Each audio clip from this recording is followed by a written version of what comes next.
Now, I know this may sound harsh, but I felt like I need to say this today. All that's in the way is you. Last week, I told you the story of that girl. Do you remember her?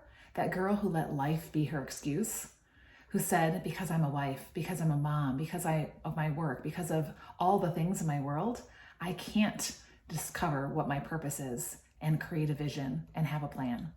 And yet, if she would have just given herself permission, everything in her life would have been different.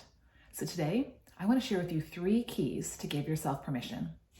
My name is Lissa Figgins, and as your Simplified Life Coach, I help after 40 womenpreneurs like you to simplify your life and business around what matters most so that you can do less and live more. I want to start off with a quote that I recently read by Patty Aubrey, and here's what she says.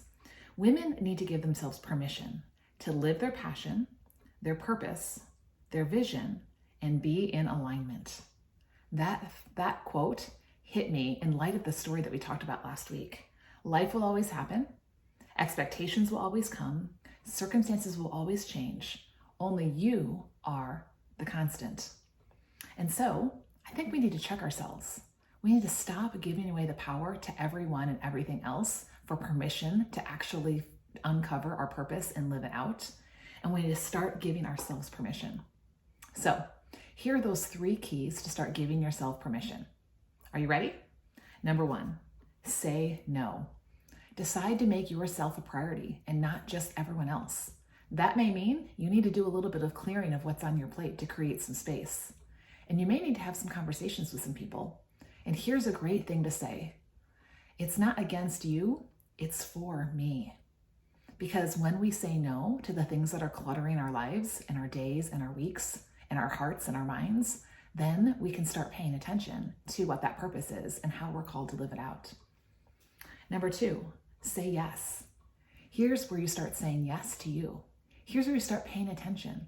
Here's where you start getting into your head. You're not just getting into your head, but also getting into your heart. Here's where you start choosing, what would I love my life to look like in the 7 key areas? My faith walk, my family, my friendships, my field of work, my finances, my health, wellness, and fitness, and my fun. And then start aligning those with your purpose. And number 3, say the words as if. So you may not be there tomorrow, but what if you imagined yourself as that girl who already has that amazing life? And you started living today as if you already had those things and everything you wanted. Start living as if all those things were already true of you and give yourself permission to start acting and thinking and believing like she would. Now that you've given yourself permission, here's where you have to start living with intention. And it all starts with you. But here's the good news. You don't have to do it alone. I would love to be along on that journey with you. And this week, we are starting our 4-week virtual experience to live a simplified and purposed life. We are going to lock arms.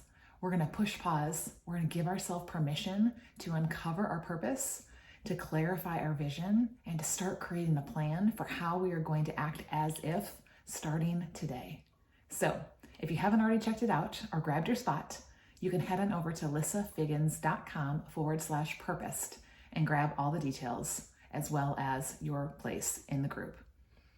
So what is it that you are going to give yourself permission to do today? Maybe it's going and checking that out because that's your first step in the new you.